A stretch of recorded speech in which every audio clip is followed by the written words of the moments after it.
다음 자녀 세대도 이 위치가 괜찮을지까지 보는 거예요. 야, 그건 너무 멀리 보는 거 아니야 생각할 수 있지만 그렇게 봤을 때 가장 확실합니다. 강남빌딩 황 소장. 반갑습니다. 강남빌딩 황 소장입니다. 오늘 영상 질문으로 시작하겠습니다. 저희 상담 오시는 분들 중에 증여나 상속받은 물건에 대한 이제 평가를 받기 위해 앞으로 어떻게 해야 될지 이제 상담 오시는 분들이 계시는데, 맞아요. 부모님이 오랫동안 보유하고 물려주시다 보니까 본인 또한 그 물건에 대한 애틋함이 좀 있으신 것 같아요. 그래서 입지나 이런 거에 상관없이 이제 무조건 이제 개발하는 쪽으로 이제 생각하시는 분들이 많이 계시는데, 그치? 네, 소장님은 그걸 어떻게 생각하세요? 이 얘기는요, 좀 불편할 수 있지만 제가 객관적으로 해드리는 얘기니까 한번 들어보세요. 부모님이 물려주신 어떤 부동산, 땅이 될 수도 있고 산이 될 수도 있고 뭐 아파트, 건물 뭐 여러 가지일 수 있어요. 그러면 이제 보통 우리가 그 어떤 부동산에서 먹고 자고 살고 했던 곳일 수도 있고 아니면 그렇지 않고 그냥 받은 걸 수도 있고, 이거를 계속 유지하고 싶은 마음이 드는 경우들이 많아요. 이걸 어떻게 할지는 일단 두 가지에 달려 있습니다. 첫 번째는 이게 내가 부자냐 안 부자냐에 따라 정해집니다. 내가 자산이 많아요. 그러면 그게 어떻게 됐든 저떻게 됐건 그냥 갖고 가는 경우가 있습니다. 왜? 부담도 안 되고 그걸로 인해서 크게 내가 돈이 더 득이 되고 덜 득이 되고가 중요한 게 아니고 내가 갖고 있는 그 기억 때문에 갖고 가는 경우들이 있어요. 네. 이제 두 번째는 부모님의 기억이나 뭐 이런 애착 뭐 이런 것들 때문에 정해지게 됩니다. 형제는 상관없어요? 그건 뭐 당연히 상관 있지. 그러니까 보유할지 계속 갖고 할지, 내가 만약에 부자야. 근데 형제랑 같이 있어. 아니면 3명이야. 그러면 형제들이 어려우면 그냥 그 집은 사면 돼. 아니면 여기서 나온 수익 그냥 동생이나 형이나 아니면 형제 자매들이 다 갖고 가게 해도 크게 상관없어. 이게 자산이 아주 많아야 돼. 적당히 많으면 이제 또 배우자와의 또 이견이 있을 수 있기 때문에, 그러니까 아주 많으면 그런 거에 대해서 크게 따지지 않아. 문제가 되는 거는 자산이 많지 않은데 이제 이게 돈이 되는 경우, 애착 유무와 상관없이 그럼 이걸 어떻게 해야 될까 고민하는 상황이 생기죠. 네. 근데 이제 내가 자산도 어느 정도 있고 이거에 예를 들어서 이 옛날에 살던 집에 짓고 싶은 경우가 있죠. 우리가 어릴 때 살았던 그것도 있고 내가 지어가지고 갖고 있고 싶다. 이거 그러면 돈이 또 더 될 것 같다. 여러 가지로 좋을 것 같다. 이럴 때 이제 고민을 하게 되는 거죠. 근데 여기가 건물을 지을 만한 위치냐 안 위치냐, 이거를 이제 생각해 보게 되는 거예요. 주위에 또 짓고 있기도 하고, 그리고 여기 괜찮을 것 같기도 하고, 이런 생각이 들면서 고민을 하게 되죠. 첫 번째 관문이 뭐냐면 건축비를 알아보고 관문이 딱 이제 고민이 이제 여기서 이거 안 해야겠다 하기도 하고, 해야 되나? 이 첫 번째 관문이 생깁니다. 왜냐하면 건축비가 5년 전, 7년 전보다 월등히 올랐어요. 근데 그만큼을 들여야 되는 곳도 있고 들이면 안 되는 곳도 있는 거죠. 이거 위치마다 너무 다르단 말이에요. 내가 정말 자산이 많아서 짓지 않더라도 그냥 갖고 있고 싶어. 내가 한 번씩 가서 보면 돼. 쉽게 말하면 애장품 같은 정도로 내가 갖고 있을 수 있는 능력이 된다면 뭐 갖고 가는 거 아무 상관이 없어요. 그러니까 경제 논리로 볼 필요가 애초에 없죠. 애장품을 누가 경제 논리로 봅니까? 건물이나 뭐 부동산은 그럴 수 있어. 그런 사람들의 단계가 또 있습니다. 네, 우리가 애들은 애장품 뭐 해봤자 뭐 조그만 거 뭐 이런 거잖아요. 성인들은 뭐 몇십만 원, 몇백만 원짜리고 아주 높은 금액의 뭐 그림이나 이런 게 될 수도 있잖아요. 아주 고가의 자동차. 그러니까 이 정도도 그 정도로 갖고 있는 분들이 있단 말이에요. 근데 첫 번째 관문은 이제 건축비를 알아보고 해야 될지 말아야 될지 어느 정도 가늠이 됩니다. 근데 계속 고민이 되는 분들이 있어요. 왜냐하면 아직 건축비를 안 알아봤을 때 그래요. 알아보면 일단 여기서 딱 나뉩니다. 안 해야 되겠다. 안 해야 되겠다고 확실히 판단이 서는 경우도 있고, 할까 말까가 또 있어요. 왜? 대출이 없어요. 대출을 해서 건물을 지으면 될 것 같고, 대출해서 건물 지어가지고 임대 주면 그 대출 이자는 충분히 되고 얼마씩 남을 것 같다, 이런 생각이 든단 말이에요. 근데 여기서 한번 생각해 보세요. 내가 이 건물을 갖고 있다 보면 내 자녀들이 또 물려받는 시점이 올 거잖아요. 사실 부동산은 내 대만 보는 게 아니라 다음 때까지 저는 보는 게 맞다고 보거든요. 제가 늘 얘기하는 게 건물로 부자가 된다면 하나 사고 두 개 사고 세 개 사고 지속적으로 보유를 늘려가면서 자산가가 된다. 그리고 그로 인해서 건물에서 나오는 월세로 생활 이상이 된다를 추구하는 게 맞다고 얘기하는 거고, 그로 인해서 자녀들이 예를 들어 세 개를 물려받았어요. 한 명이 뭐 세 개를 받았어요. 아니면 두 명이 나눠서 받았어요. 그럼 50% 세금 낸다고 하더라도 한 명이 받았을 때는 1.5개는 남을 거고, 두 명이 받았다고 하면은 또 그거보다는 적게 남겠죠. 그렇지만 그걸 또 자녀 세대에서 늘려가서 여유롭게 살고 그 다음에 물려준다, 이렇게 보는 게 맞거든요. 제가 이 얘기를 왜 했냐면 다음 자녀 세대도 이 위치가 괜찮을지까지 보는 거예요. 야, 그건 너무 멀리 보는 거 아니야 생각할 수 있지만 그렇게 봤을 때 가장 확실합니다. 여긴 지금도 괜찮은데 앞으로도 괜찮을 거야 라고 보시는 게 맞아요. 내 자녀 때 되면 그래도 나아지지 않을까, 지금 별론데, 이렇게 보는 거는 그거는 소 뒷걸음질 치다가 쥐 잡는 격이라고 보시면 돼요. 그런 일이 일어나긴 어려워요. 왜냐면 우리나라 이미 거의 다 발전이 된 상황이고, 좋은 데가 앞으로 지속적으로 유지할 수 있지 안 좋은 데가 계속 발전하기 지금은 어려운 시점이기 때문에 그 다음 때까지 보는 게 저는 맞다고 생각해요. 그것까지 맞고 내 자금력도 맞다, 그러면 그때 지어볼 만하다고 생각해요.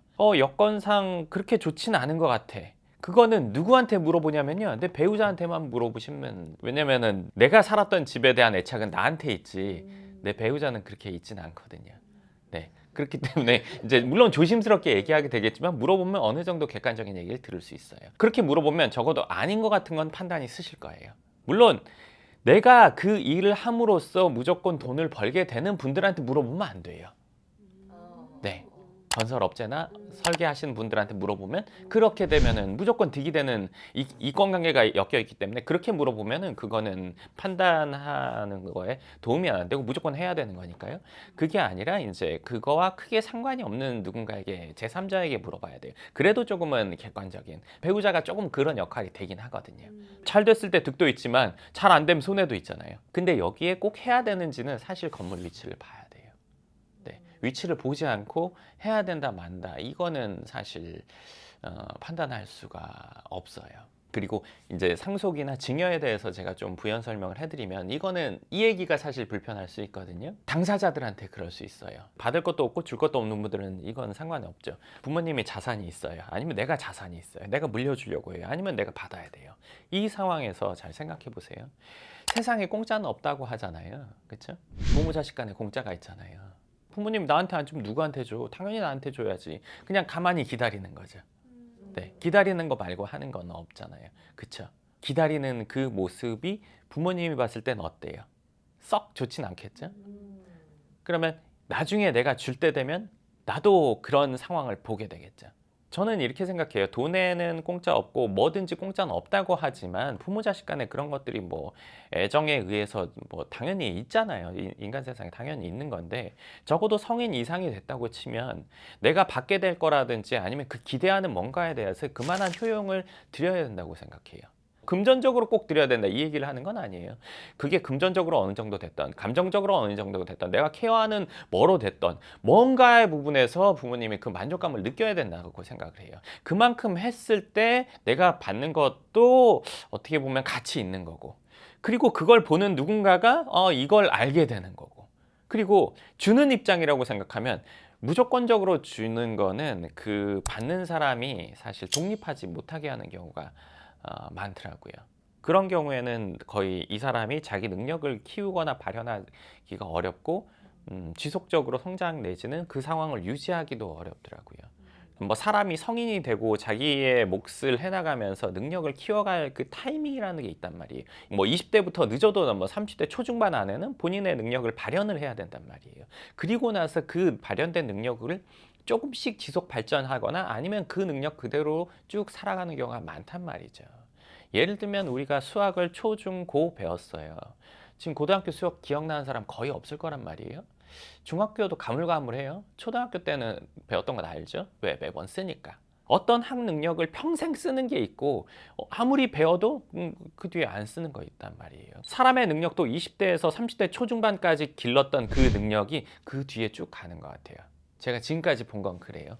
그 이상의 그러니까 뭐 성장의 어떤 갭이나 이런 것들을 넘어가는 경우가 드물더라고요. 그러니까 여기서 이만큼 성장하는 거를 본인이 체험했으면 그 뒤에도 하는데 그렇지 않고 이때를 그냥 다 노는 걸로만 가득 채웠다거나 아니면 그냥 그런 삶을 쭉 살았다면 그 뒤의 삶도 마찬가지란 말이에요. 근데 아무것도 안 해도 되는 상황에서 아무것도 안 했다. 그러면 이 사람의 그 이후의 삶도 마찬가지거든요. 이건 많지는 않아요. 왜냐하면 부잣집 자녀들이 이런 경우들이 있으니까요. 조건 없이 뭔가 받은 걸로 내 인생은 계속됐고 마지막에도 그렇게 해서 쭉 가는 거죠. 그러면 이분의 자녀도 그럴 가능성이 적지 않죠. 결국에는 상속이나 증여는 부모님이 이제 생을 마감하시는 거를 전제하고 얘기하는 건데 그걸 전제한다는 거는 너무 슬픈 얘기고 나는 그날이 오지 않았으면 좋겠어. 그거 논하는 거 자체가 싫어. 왜 그런 얘기를 굳이 해야 돼? 이거 감정적인 거잖아요. 그렇죠?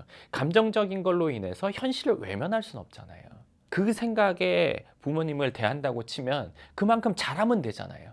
잘하지도 않으면서 그걸 논하지 않는다? 그건 너무 이기적인 거죠. 우리는 감정적으로만은 살 수 없어요. 현실적으로만은 살 수 있어요. 그렇죠? 이건 생존이 되지만 이건 생존이 안 돼요. 모든 일은 현실로 해결되는 거죠.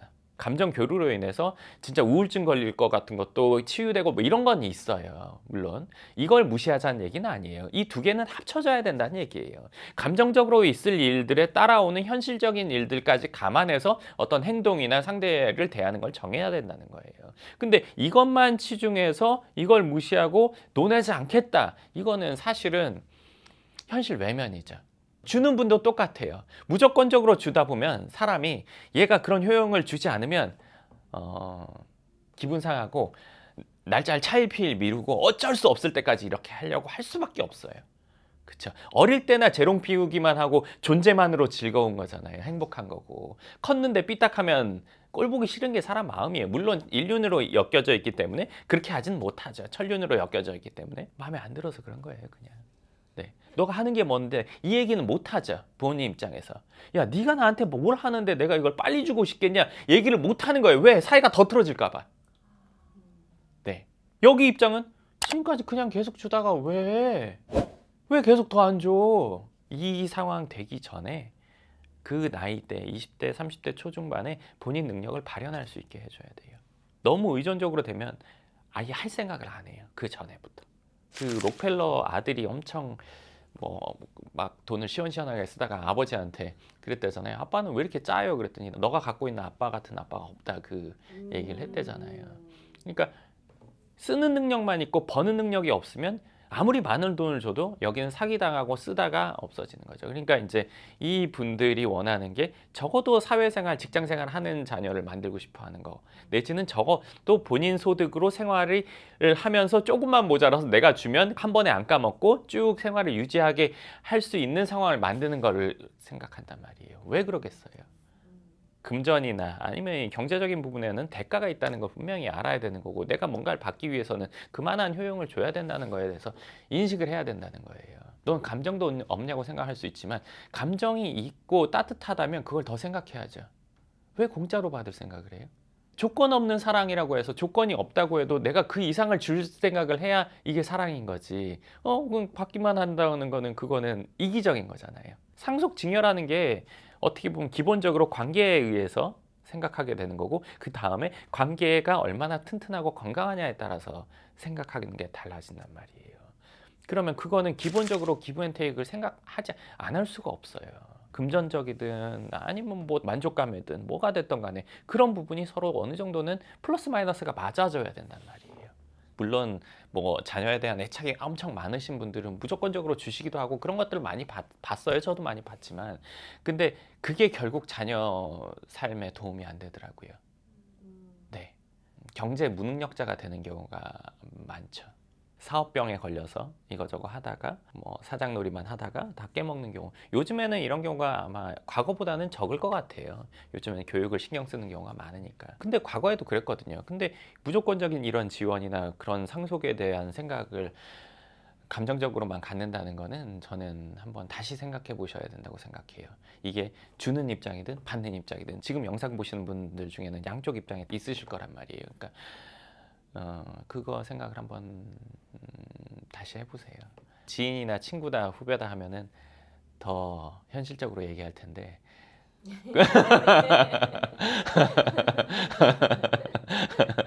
영상에서 그러기 좀 힘드니까 제가 그렇지 않고 최대한 그래도 편안하게 표현을 하는 중입니다. 그 다음 뭐 여기에 지을지 말지는 이건 부차적이라고 생각합니다. 부모님에게 받았는데 내가 여기 지어서 자녀한테도 물려줄 때도 여기가 괜찮을지, 네.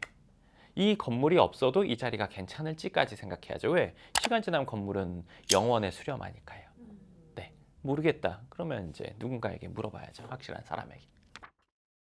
간혹 소장님이 매도해서 나눠 가지라고 하는 경우도 있잖아요. 그거는 그럼 특이한 경우. 아, 그거는 이제 형제가, 그러니까 부모님이 물려주실 건물이 어떤 한 부동산인데 자녀분들이 있어요. 네, 자녀분들이 다 잘 살면 괜찮습니다. 형제들이. 근데 누구 한 명이 좀 빠지거나 전체적으로 뭐 잘 살지 못하거나 이거 팔아야 됩니다. 뭐 형제, 뭐 자매가 그냥 합심해서 이거 지어가지고 그래서 월세 받아서 나눠 가지면 되잖아. 양쪽 마음이 같아야 됩니다. 부부도 동상이몽이라고 하잖아요. 근데 형제가 됐건 자매가 됐건 두 사람이 배우자가 있을 거잖아요. 네 사람이 마음 같기란 가위바위보 4명에서 같은 거 나오기 힘들잖아요. 그걸 한 달 내내 계속 같은 게 나와야 돼요. 예를 들면 네, 건물 짓는데 적어도 지금 6개월 1년 걸린단 말이에요. 계속 같은 게 나와야 돼요. 4명이. 한 명이 다르면 싸움이 됩니다. 특히 사이 좋았던 형제에서 그런 건물 짓다가 틀어지는 경우가 많습니다. 4명이 가위바위보 모여서 한번 해보세요. 4명이. 연장 30번 같은 게 나올 수 있는 확률이 있나? 못 나와요. 10판도 같이 못 나온단 말이에요. 아주 친한 형제 자매 사이를 갈라놓을 만큼 돈이 더 중요하냐? 그럼 여기서 문제가 있죠. 얼마냐? 물어보면 또 다를 수 있어요. 야, 나 형제 자매 안 봐도 뭐 얼마면 안 볼 수 있어. 이 금액이 있습니다. 네, 그 금액 제신 못 하더라도 누가 얘기하면 그 정도면 생각해 볼 수 있겠는데? 네, 그럴 수 있습니다. 사람이. 재벌들이 왜 돈 갖고 싸워요? 몇백억이에요. 적어도 몇천억이에요. 안 그럴 것 같아요? 그렇게 됩니다. 그게. 근데 그분들은 재벌이니까 그 금액 갖고 되는 거고 그렇지 않은 사람들은 또 그 금액이 다르단 말이에요. 그러니까 같이 하다가 보면은 별의별 오해와 뭐 불평, 불만과 막 자책과 뭐 아니면 서로에 대한 이런 게 생기게 됩니다. 네. 그렇기 때문에 팔라는 거예요. 혼자 알아보면 한 달이면 될 거를 같이 알아보면 3개월, 6개월, 7개월 됩니다. 왜? 내가 알아보니까 이거 얼마 어쩌고저쩌고야. 내가 알아보니까 그게 그 금액이 아니던데. 아니 그 형 아는 사람 아니야? 아는 사람에게 나한테 정확해. 형이 뒤에서 뭐 해먹나? 안 그럴 것 같지. 알아보는 것부터 그렇게 됩니다. 건축비 갖고 또 진행하다가 문제 생기면 추가 생기면 거 봐. 안 됩니다. 그게. 제가 이제 이거 디테일하게 다 얘기해 드릴 수 있어요. 처음부터 진행하면 어떻게 되는지, 진짜 어떻게 싸우게 되는지. 근데 이게 안 된다는 거 다 알고 있기 때문에 그냥 그 결론만 얘기해 드리는 거예요. 저랑 만나면 제가 다 디테일하게 다 써서 얘기해 드릴 수 있어요. 순서별로. 그래서 팔라고 하는 거예요. 저도 불가능이 없다고 생각하는 주의인데 그건 불가능이에요. 사람 마음을 합심시키는 거 이거 불가능이라고 보면 돼요. 상담을 통해서 같이 오시는 형제분들도 계시잖아요. 그렇게 그치? 하면 좀 나은 건가요? 그럼 각자가 원래 알던 사람 누군가에게 물어보고 하면은 뭐 형이 아는 사람, 뭐 동생이 아는 사람 이렇게 하면 서로에게 유리하게 했을 것 같잖아. 그런 마음이 안 생기기 힘들거든. 예를 들어 상담 신청을 누가 했으니까 더 유리하게 해준다. 이렇게까지 생각하면 할 수 없는 거지만 서로 나랑 관계가 없잖아. 난 객관적으로 얘기해 줄 수 있지. 하든 안 하든 내가 득이 되고 손해가 되고 그게 없으니까. 전혀 상관없는 그런 사람에게 물어보면 훨씬 더 득이 되실 겁니다. 그럼 영상 초반에 소장님이 형제 중에 잘 사는 사람이 아예 그 집을 살 수도 있다고 했는데 그렇게 되면 문제가 안 돼요? 사실 못 삽니다.